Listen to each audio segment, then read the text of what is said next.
Quaid-e-Azam Day is celebrated on 25 December every year in Pakistan.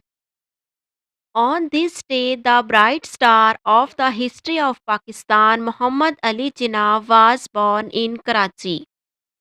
Muhammad Ali Jinnah was the founder and first Governor General of Pakistan.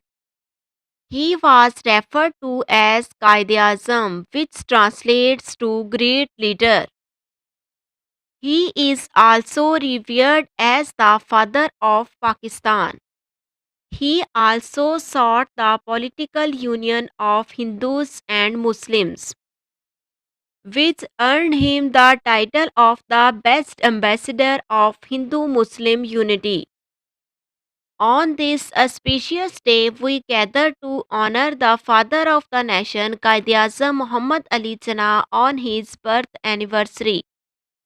Qaid's motto, unity, faith, and discipline, shows us the way forward to navigate the challenge.